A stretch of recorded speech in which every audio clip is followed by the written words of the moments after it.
that we've done here is looked at observed task persistence, in this case, a non-maltreated preschool age sample of 241 parent-child dyads. Parent-child dyads here include mother and child as well as father and child dyads. And these kids, the sample, so what the study found is that the kids exhibited specific patterns of persistence, which were heavily influenced by individual child level factors as well as parent level factors that predicted in which pattern kids belonged in. So the observed task persistence here was measured using a block design task, and each parent-child dyad was asked to copy geometric designs that increased in difficulty. And so you can just imagine, as we increase these challenging tasks, we want to be able to see if kids actually persist through this despite the task becoming more challenging. So we used a group-based trajectory modeling framework. So hopefully I don't lose you guys with the statistics here, which always happens. The mother-child dyad yielded a 5-class model, and I'll show this to you in a little bit. And the father-child dyad actually yielded a 4-class cubic model. So what this already tells you is that even between the mother and father, the trajectory patterns for task persistence is very different. So it's really interesting. And from a child level factor, age, IQ, effortful control, reactivity, and negativity are actually predictors of which trajectory class you might belong in. Whereas at the parent level, the praise, directives during the task, and negativity of the parent also contributed to the prediction of which latent class you might belong in. So what am I talking about? Here's a beautiful picture. Hopefully you find it as beautiful as I do. It's not Picasso. But you can see the different trajectory patterns that kids engaged in. At the very top, you can see the high persistence group. So these are the kids that, during these increasingly challenging tasks, actually maintained task engagement to be able to persist through the challenging task to get to the end. You have the rapid increase group, which you can see, I would say dotted line, but they're all dotted lines. They start out in the bottom, and they actually rapidly increase to almost be as high as the high persistence group. We have the gradual decline group, which you can see starts in the very top, but then sort of gradually decreases over time. So they start as high as the high persistence group. Whereas the rapid decline group starts almost as high as the continually persistent group, but really immediately drops. And you can see that for the low persistence group, which is down here, the children oftentimes exhibited higher negative affect, lower maternal praise, and higher maternal directives. So these are the parents that would not offer positive reinforcement for, good job, ... or probably, intruding and telling the child, no, that's not the right way to do it. You have to do it this way. And so for these kids, oftentimes, those types of parenting factors predicted that they would belong in the low persistence group. What units of persistence? Is that time? That's time, yes. I think that says minutes. Sorry, seconds. I can't read it. For the rapid increase group, they typically had higher IQ. Even though they had lower inhibitory control, they had higher maternal directives but lower negative affect. So for these groups, the maternal directives actually helped them get from the bottom level of persistence up almost as high as the kids in the high persistence groups. Those in the gradual decline group showed higher reactivity on the child level, and the rapid decline group showed higher maternal directives. So the child level factors were not significant in that group, but what you can see is that maternal directives actually significantly predicted that kids would belong to that group. What I want to highlight here is that this core developmental process, particularly persistence, isn't just one static pattern, right? You can see that different kids can belong to different trajectory patterns, and that there are specific predictors, or if you might call it risk factors, that would predict that they would belong in each of these groups, which means that how we understand kids would have to be different depending on the types of patterns that they exhibit. How we understand the risk factors will be different depending on what these risk factors are. And more importantly, that these kids are not stuck in a particular pattern, that there's enough dynamic processes here between the parent and child that would shift trajectory patterns. If we understand, for example, that the kids who have higher IQ but lower inhibitory control, we might say that actually maternal directives are good for them, right? So we probably would say, then encourage the mom, or in this case, maybe even teachers, to be a little bit more structured with these kids. Whereas those kids who show lower persistence, those directives don't work. And so now we have sort of differential response based on specific profiles that kids would exhibit. And this is for the moms. For the dads, there are 4 particular trajectory patterns. It's a little bit more erratic than with the mothers. And you can see that for each group, there are different sets of predictors that would predict membership in each of the groups.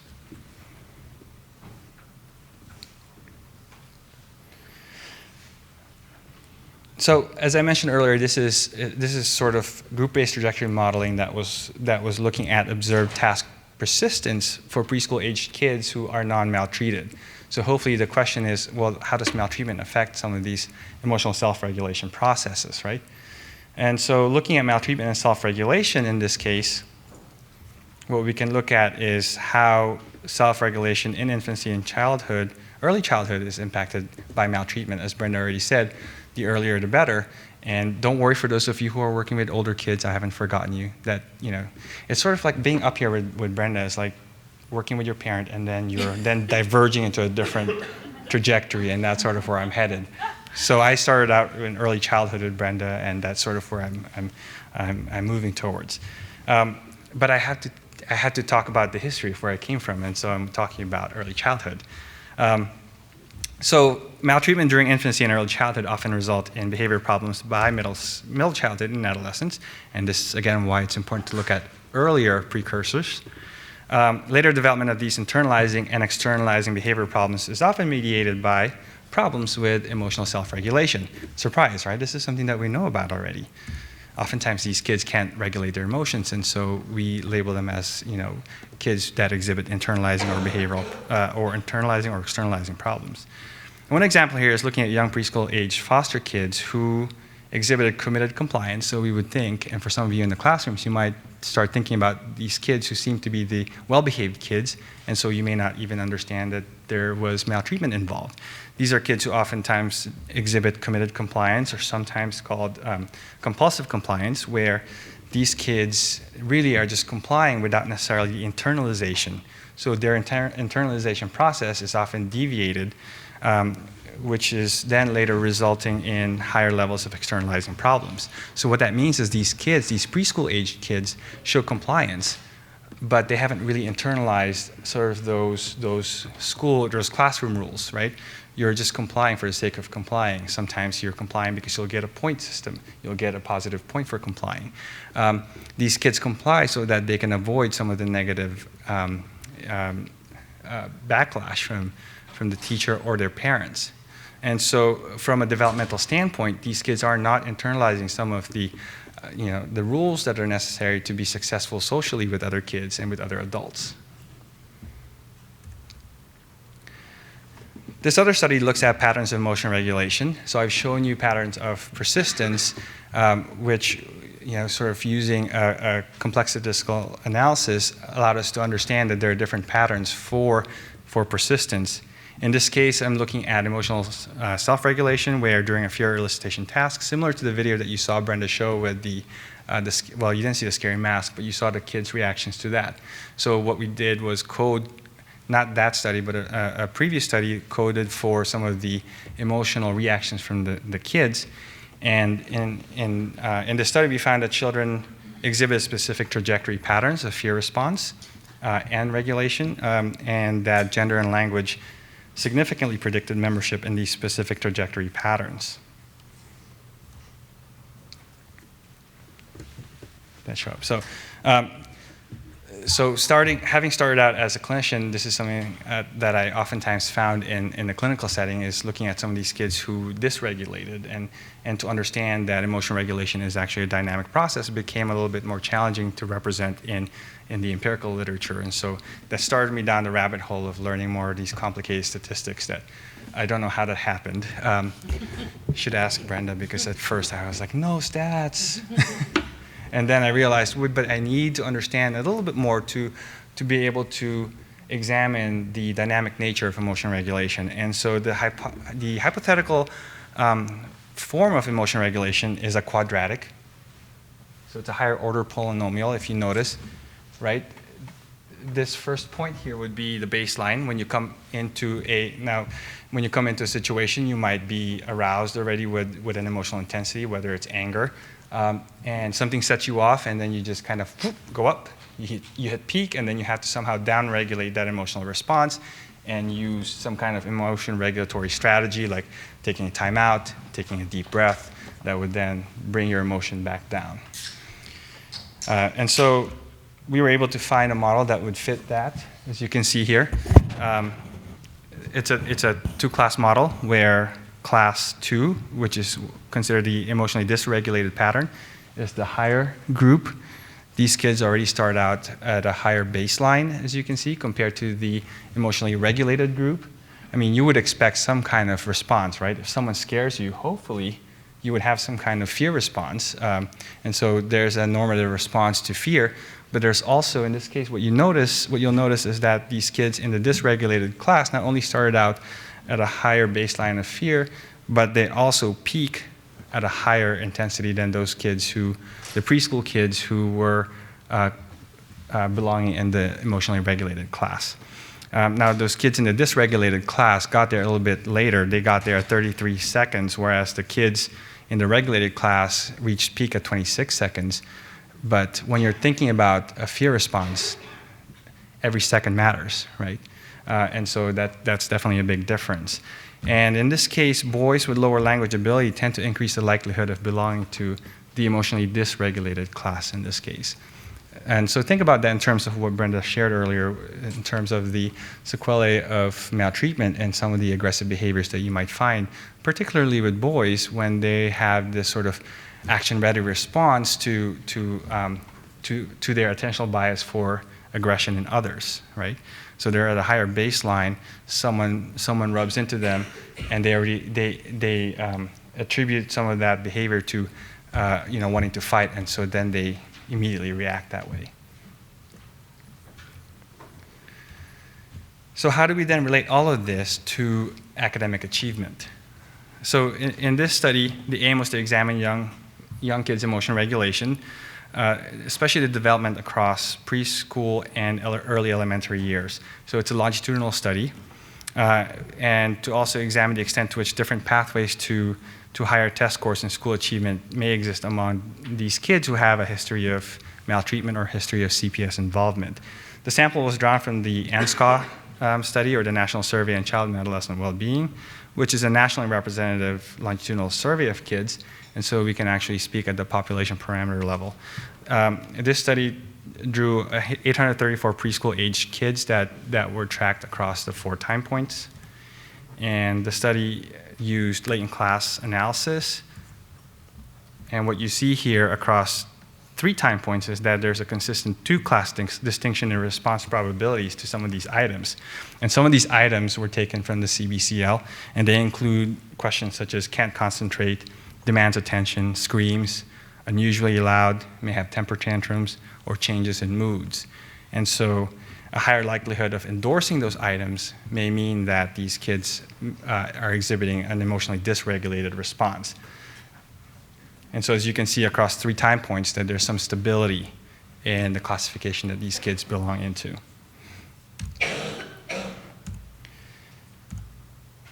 And what you can see here when we divide the 834 kids is that at wave 1, 52% of them are emotionally dysregulated. At wave 3, 48% are dysregulated. And by wave 4, 57% are dysregulated. What's important to understand here too is that, my goal or the aim of the study was to look at transition over time. And if you look at transition probabilities, in this case, it's using a latent transition framework, you can see that 75% of kids who were dysregulated at time 1 remain dysregulated at time 2. 74% who were regulated remain regulated at time 2. 24.5% shift from a dysregulated class to a regulated class by wave 3, whereas 25.3% shift from regulated to dysregulated at wave 3. Now remember, these kids are preschool aged by the time they get into contact with child welfare. At wave 3, their mean age is about 5.25 years. So think about this in terms of developmental transitions for these kids. By wave 4, they're about 6 years old. 77% remain dysregulated, and a large percent of them, 84.3%, remain regulated. For those who then were regulated or dysregulated at wave 3, 22.7% become regulated by time point 4, and 15.7% shift from being regulated or emotionally regulated to emotionally dysregulated by the time they hit 6 years old. And so what I was interested in looking at is for those kids who end up dysregulated at time point 4, so this is once they transition to formal schooling, how does that affect their long-term outcome by 11 years old to 16 years old? And these are just the patterns that arose from this latent transition analysis. So you see a stable pattern. So it's another way of looking at the picture I just showed you earlier. 34% stayed up there. 32% remained stable on the regulated side. There are kids who remain. So the short term means that these kids started at one point dysregulated or regulated, shifted up or down, and then shifted again. Those in a short-term trend started out, let's say, regulated, and then at time point 2 remained regulated, but by time point 3 shifted to dysregulated.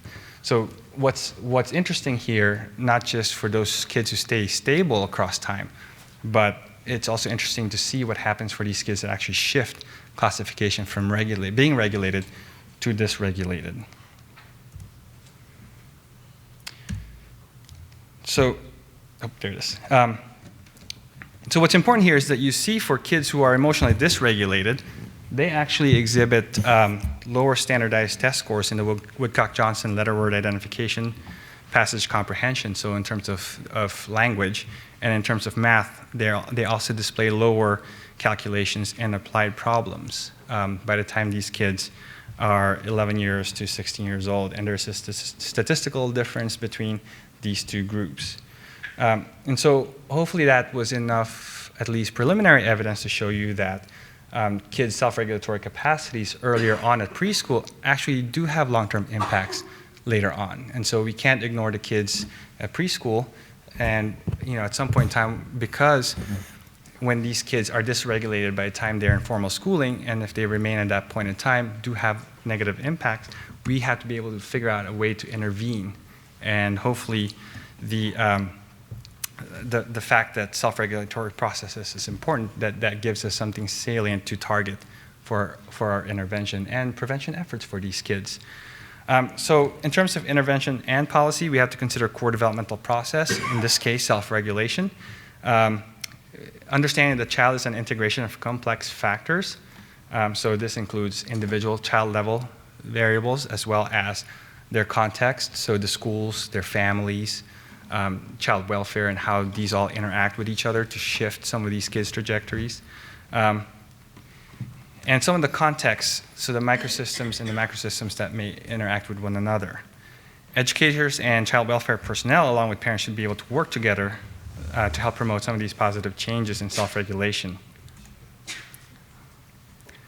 So just to conclude, self-regulation has a primary influence on educational achievement, as you already saw, and it's impacted by complex trauma, which in this case is represented by maltreatment. And again, it's a salient target for intervention, at least in the non-maltreated preschoolers. Head Start Ready program using the PATHS curriculum has been shown to be effective. So the PATHS curriculum is the social emotional learning curriculum used by Head Start Ready to be able to shift emotional regulation capacities for kids. So we already see this as evidence-based intervention that can be readily integrated into Head Start curricula. So the next steps here then would be to look at increased use of these evidence-based interventions for kids with a history of traumatic experiences. Hopefully, as I pointed out, I was looking at the emotional self-regulation component. I'm hoping that we can incorporate the bidirectional analysis, looking at some of the cognitive or the executive function components of self-regulation to see how these two work in tandem to be able to shift the child's goal towards something that's a little bit more positive. Expanding beyond early childhood, so this is where I sort of diverge and see how we can understand, for example, self-regulation in the context of early school readiness. How can we expand this to move beyond early childhood into elementary, into high school? What do these constructs look like? Self-regulation isn't something that just shifts magically, and so these, for example, might be considered under the notion of student engagement in later ages for these kids, and to see how these might shift over time. And more importantly, how do we then inform teaching practices in the classroom, looking at how these core developmental processes have been impacted by maltreatment so that we can actually have developmentally informed interventions that can be implemented in classrooms. And that's it. Thank you.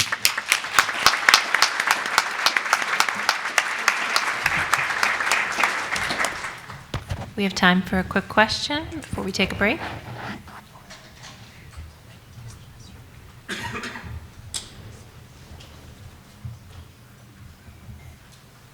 Well, I'll ask you a quick question then, Dr. Foley.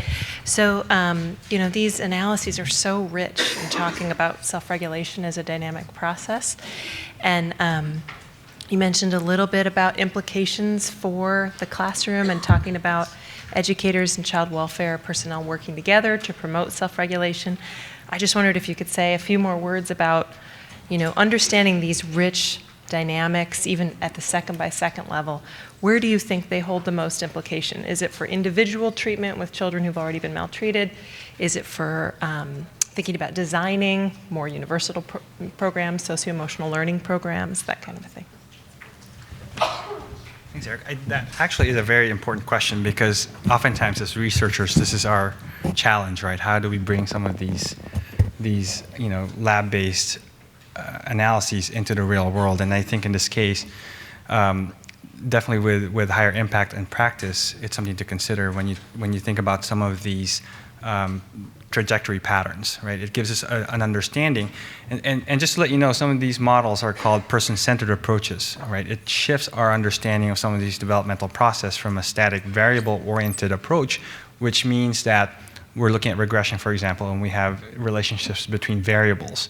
Now, in this case, in terms of person-centered modeling, what we do is understand people, understand patterns that people exhibit, and I think that, again, has more direct practice implications. For teachers, for example, if you understand that kids, rather than saying, well, this child has ADHD, if we understand that this child has some impulsivity control problem that has a pattern that looks like this, we can understand then that perhaps we should work at either decreasing baseline emotional intensity, or shall we then talk about what kinds of regulation strategies are being implemented at the baseline or before the peak that actually increases that sort of that rate of becoming angry, so that we can circumvent that early on. Or is it that, is it the type of regulation strategy, or is it the timing of implementation of that strategy? So I think from a practice perspective, I know it's harder in terms of a classroom when you have a lot of kids, but I think it's something that we contend with anyway when we have some of these kids in the classrooms who exhibit some externalizing problems, that these are the kids who are making a lot more noise and therefore they get a lot more services, right? And so, having, for example, the social worker with access to the history of the kids to know that if this is a stable pattern for the kids, can they work with the teachers or even the mental health providers to understand that there are possible strategies that could be implemented, either decreasing baseline, changing the timing of the regulatory strategy, or actually changing the type of strategy to decrease the emotion intensity. then maybe that can be shared with the teacher so that in the classroom when this child dysregulates, the teacher can have some tools that can be implemented, at the drop of a hat. So oftentimes with kids who may be dysregulated, that punch to the peer may be a way to actually decrease their anger